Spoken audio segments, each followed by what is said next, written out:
কাল 12টার মধ্যে সরকারের পক্ষ থেকে এই দাবি দাওয়াগুলো সম্বন্ধে কোনো প্রকার কোনো পজিটিভ বার্তা আছে, তাহলে আমাদের এই আন্দোলন আরো তীব্র হবে।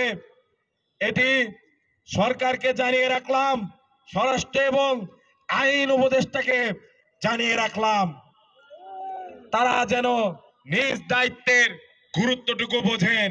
জেলখানার ভেতরে ও বাইরে 18টি বিশেষ আদালত এবং মহাপরিচালক ও অধিনায়কের সামারি কোর্ট গঠন করে যে সকল বিডিআর সদস্যদের চাকরিচ্যুত করা হয়েছে তাদের সকলকে চাকরিতে পুনর্বহাল করতে হবে। এছাড়াও ৭৬তম যে ব্যাচ আছে তাদের সাথে কোনো অন্যায় করে থাকলে সেটিরও ব্যবস্থা নিতে হবে। এদের সকলকে ক্ষতিপূরণ ও রাষ্ট্রীয় সুযোগ সুবিধা নিশ্চিত করতে হবে। ২. ইতিমধ্যে হত্যা মামলায় খালাসপ্রাপ্ত এবং সাজা শেষ হওয়া জেলবন্দী বিডিআর সদস্যদের অনতিবিলম্বে মুক্তি দিতে হবে এবং উদ্দেশ্য প্রণোদিত প্রহসনের বিস্ফোরক মামলা বাতিল করতে হবে। ৩.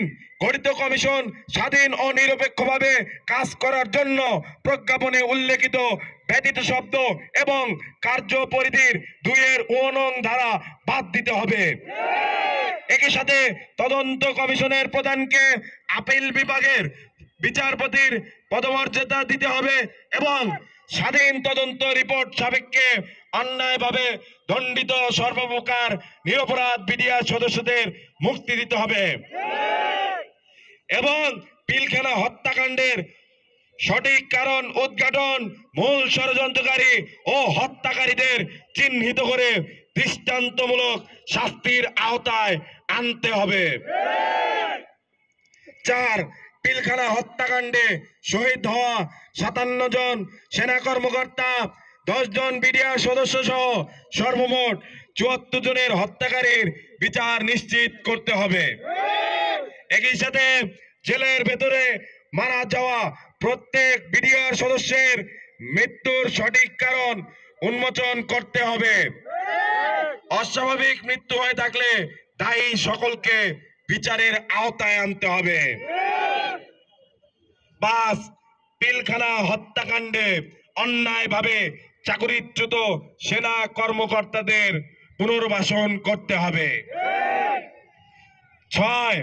সকল শহীদ সেনা কর্মকর্তাদের লাশ পুনর্তদন্তের মাধ্যমে সঠিকভাবে শনাক্ত করার ব্যবস্থা করতে হবে। ৭. স্বাধীনতা সার্বভৌমত্বের গৌরবোজ্জ্বল ইতিহাস ধারণকারী বিডিআর নাম ফিরিয়ে আনতে হবে। ৮. পিলখানা হত্যাকাণ্ডে সকল শহীদের স্মরণে জাতীয় দিবস ঘোষণা করতে হবে এবং শহীদ পরিবারের সর্বপ্রকার নিরাপত্তা নিশ্চিত করতে হবে। আপনারা কি এই দাবি দাওয়াগুলোর সাথে একমত? আপনারা কি একমত? সংগ্রামী ভাই এবং বন্ধুগণ, তাহলে আমরা দাবি আদায় না হওয়া পর্যন্ত মাঠ ছেড়ে যাচ্ছি না ইনশাআল্লাহ।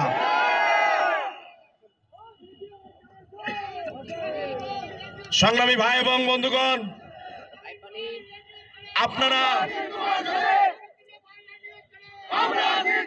আপনারা দেশের বিভিন্ন প্রান্ত থেকে আজকে কেন্দ্রীয় শহীদ মিনার প্রাঙ্গণে এসেছেন, এর আগেও এখানে এসেছেন। আমরা বিভিন্ন সময়ে বিভিন্নভাবে সরকারের দৃষ্টি আকর্ষণ করার চেষ্টা করেছি। আমরা মনে করি যেহেতু প্রধান উপদেষ্টা বরাবর আমরা স্মারকলিপি দিয়েছি এবং যেহেতু তিনি এই সরকারের প্রধান এবং যেহেতু তিনি এই রাষ্ট্রের সর্বোচ্চ অথরিটি এবং যেহেতু আমরা তার কাছে আমাদের দাবি দাওয়া পেশ করে এসেছি, তার সাপেক্ষে বলা যায় সরকারের সর্বমহল কিন্তু আমাদের এই দাবি দেওয়া সম্পর্কে জানে, কিন্তু তারা কেন এখনো আমাদের এই দাবি দেওয়াগুলোর প্রতি কর্ণপাত করছে না? যদি না মানা হয়, তাহলে আবারও বলছি আমাদের এই আন্দোলন কিন্তু আরো তীব্র থেকে তীব্রতর হবে। সংগ্রামী ভাই এবং বন্ধুগণ, আপনারা যারা এখানে উপস্থিত হয়েছেন, আপনারা আজকে এইখানে অবস্থান কর্মসূচি পালন করবেন। যদি আজকের মধ্যে আপনারা কেউ এখান থেকে যাবেন না। যদি কাল 12টার মধ্যে সরকারের পক্ষ থেকে এই দাবি দাওয়াগুলো সম্বন্ধে কোনো প্রকার কোনো পজিটিভ বার্তা আসে, তাহলে আমাদের এই আন্দোলন আরো তীব্র হবে। এটি সরকারকে জানিয়ে রাখলাম, স্বরাষ্ট্র এবং আইন উপদেষ্টাকে জানিয়ে রাখলাম, তারা যেন নিজ দায়িত্বের গুরুত্বটুকু বোঝেন।